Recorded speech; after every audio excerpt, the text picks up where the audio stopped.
Hello guys, welcome to my YouTube channel Prabhakar insights. Guys, हम अभी 11वें अध्याय पे आ गए हैं, जो कि है भक्ति आंदोलन का। यह 15वीं से 16वीं सदी के धार्मिक आंदोलन से संबंधित है। ठीक है, ये मतलब कि 11वीं से 16वीं सदी तक चला था ये भक्ति आंदोलन। गाइस, आगे बढ़ने से पहले आपसे कहना चाहूँगा कि वीडियो को लाइक कर दीजिएगा, चैनल को सब्सक्राइब कर दीजिएगा, बेल आइकन पर क्लिक कर दीजिएगा ताकि आपको ऐसी नॉलेजेबल वीडियो मिलती रहे, आपके पास नोटिफिकेशन पहुंच जाए। तो चलते हैं, कंटिन्यू करते हैं हम। फर्स्ट नंबर, सूची 1 को सूची 2 के साथ सुमेलित यहाँ पे करना है। तो यहाँ पर सीरियल वाइज ही दिया गया है, जैसे कि रामानुज आचार्य का विशिष्टाद्वैत, निम्बार्क आचार्य का होगा द्वैताद्वैत भेदाभेद, मध्य आचार्य का होगा द्वैत, विष्णु स्वामी का होगा शुद्धाद्वैत। सेकंड नंबर, भक्ति आंदोलन के प्रारंभिक प्रतिपादक थे रामानुज आचार्य। कौन थे? रामानुज आचार्य। पंजाब में भक्ति आंदोलन के अग्रदूत थे नानक। भक्ति आंदोलन को दक्षिण भारत से लाकर उत्तर भारत तक प्रचारित करने का श्रेय किसे दिया जाता है? तो यह रामानंद को दिया जाता है। महाराष्ट्र में भक्ति संप्रदाय निम्नलिखित में से किसकी शिक्षाओं द्वारा फैला था? तो ये संत ज्ञानेश्वर के द्वारा फैला था। कबीर के गुरु कौन थे? तो कबीर के गुरु थे रामानंद थे। आते हैं हम 7वें नंबर पर। संत कबीर का जन्म कहाँ हुआ था? तो संत कबीर का जन्म हुआ था मगहर, वाराणसी में हुआ था। गाइस, इसका स्नैपशॉट लीजिएगा, सेल्फ स्टडी करिएगा। 9th नंबर, चैतन्य महाप्रभु किस संप्रदाय से जुड़े थे? तो गौड़ीय संप्रदाय से चैतन्य महाप्रभु जुड़े थे। पुष्टि मार्ग के दर्शन की स्थापना किसने की? तो पुष्टि मार्ग के दर्शन की स्थापना वल्लभाचार्य ने की। किस संत ने ईश्वर को अपने पास अनुभव करने के लिए नृत्य एवं गीतों कीर्तन को माध्यम बनाया? तो चैतन्य महाप्रभु। अद्वैतवाद के सिद्धांत के प्रतिपादक कौन थे? तो शंकराचार्य थे। गाइस, इसका स्नैपशॉट लीजिएगा। मैं इम्पॉर्टेंट क्वेश्चन आंसर ही यहाँ बता रहा हूँ, जो आपके एग्ज़ाम के लिए बेहद ही इम्पॉर्टेंट हैं। 14th नंबर, गीत गोविंद के रचयिता, ये काफ़ी इम्पॉर्टेंट है। गीत गोविंद के रचयिता कौन है? तो वे जयदेव हैं। भक्ति आंदोलन के दौरान असम में किसने इस आंदोलन का प्रतिनिधित्व किया? तो शंकर देव ने किया। गुरु नानक का धर्म उपदेश है मानव बंधुत्व का, मानव बंधुत्व का। इसका स्नैपशॉट लीजिएगा। गाइस, पढ़ाई करते समय अपना जो पूरा फोकस है वो सिर्फ और सिर्फ स्टडी पर रखिएगा। ओके गाइस, 21 नंबर पे आते हैं। भक्ति को दार्शनिक आधार प्रदान करने वाला प्रथम आचार्य थे रामानुज आचार्य। महापुरुषीय धर्म एक शरण संप्रदाय के संस्थापक थे शंकर देव। शंकराचार्य का जन्म 788 ईस्वी में केरल के किस गांव में हुआ? तो कलाडी या फिर कलादी भी बोलते हैं उसको, वहाँ पर उनका जन्म हुआ था। सभी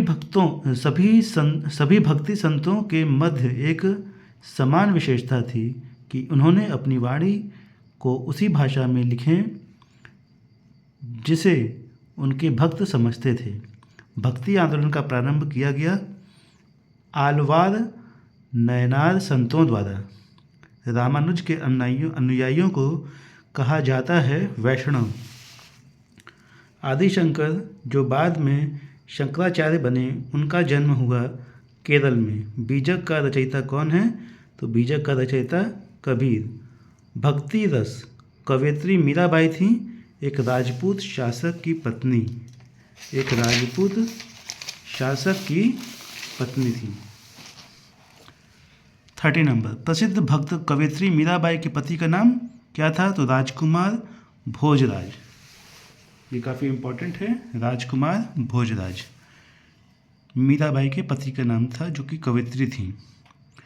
बुद्ध और मीराबाई के जीवन दर्शन में मुख्य साम्य था, संसार दुखपूर्ण है, ब्रह्म सत्य है और जगत मिथ्या, भ्रम या माया है। यह किसकी उक्ति है? तो यह शंकराचार्य की उक्ति है। निम्नलिखित में से किसे कुछ विचारकों ने प्रच्छन्न बौद्ध की संज्ञा दी है? तो शंकराचार्य ने दी है। रामानुजाचार्य को किस कट्टर शैव मतावलंबी चोल शासक की धमकी के कारण त्रिचिनापल्ली छोड़कर मैसूर जाना पड़ा? तो कुलोत्तुंग प्रथम। ठीक है गाइस, इसका स्नैपशॉट लीजिएगा, वीडियो को 2 से 3 बार देखिएगा। गाइस फोकस अपना पूरा स्टडी पर बनाए रखेगा। 41 पे आ गए हैं हम। भक्त तुकाराम कौन से मुगल सम्राट के समकालीन थे? तो ये जहांगीर के समकालीन थे। निम्नलिखित में से कौन सा एक सही कालानुक्रम है? तो शंकराचार्य, रामानुज, चैतन्य, यह एक सही कालानुक्रम है। निम्नलिखित में किस भक्ति संत ने अपने संदेश के प्रचार के लिए सबसे पहले हिंदी का प्रयोग किया? तो रामानंद ने किया। गाइस इसका स्नैपशॉट लीजिएगा, 2 से 3 बार वीडियो देखिएगा ताकि आपके दिमाग में सारी बातें जो मैं बता रहा हूँ वो बैठ जाए और आप एग्ज़ाम में अच्छे नंबर ला के पास हों। कॉम्पिटिटिव एग्ज़ाम में 45 नंबर पर आ गए हम। शिवाजी के आध्यात्मिक गुरु कौन थे? तो शिवाजी के आध्यात्मिक गुरु रामदास थे। दास बोध के रचयिता थे, दास बोध के रचयिता थे रामदास। जाति पाति पूछे नहीं कोई, हरि का भजय सो हरि का होई, ये पंक्ति किसकी है? तो यह पंक्ति रामानंद की है। 48 नंबर, गुरु नानक का जन्म 1469 ईस्वी में कहाँ हुआ था? तो गुरु नानक का जन्म 1469 ईस्वी में तलवंडी ननकाना में हुआ था। सिख धर्म का संस्थापक किसे माना जाता है? तो सिख धर्म का संस्थापक गुरु नानक को माना जाता है। बंगाल और उड़ीसा में वैष्णववाद को लोकप्रिय बनाने का श्रेय किसे है? तो चैतन्य को है। चैतन्य महाप्रभु का जन्म स्थल कहाँ पर है? तो नदिया या नवद्वीप भी कहते हैं, वहाँ पर इनका जन्म स्थल है। उड़ीसा नरेश प्रताप रुद्र किस वैष्णव संत का शिष्य था? तो चैतन्य का शिष्य था। निम्नलिखित में से किसे गौरांग प्रभु भी कहा जाता है?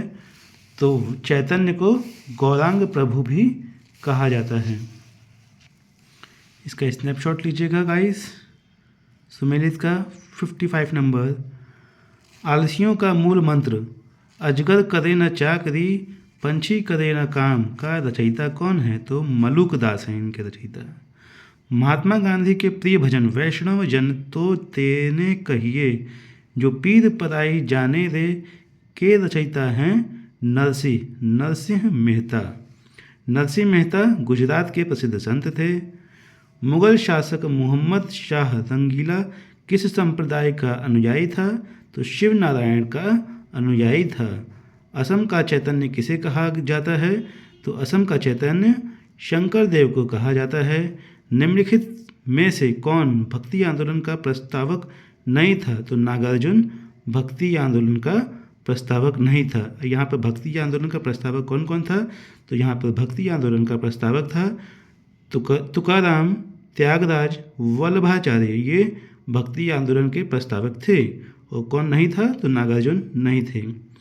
गाइस वीडियो पसंद आया हो तो इसको लाइक कीजिएगा, चैनल को सब्सक्राइब कीजिएगा ताकि आपके पास नोटिफिकेशन पहुंचते रहे। कुछ क्वेश्चन पूछना होगा तो आप कमेंट सेक्शन में जाके क्वेश्चन पूछ सकते हैं। ओके गाइस, और अपना स्टडी, अपना फोकस स्टडी पे बनाए रखेगा। Thank you for watching this video.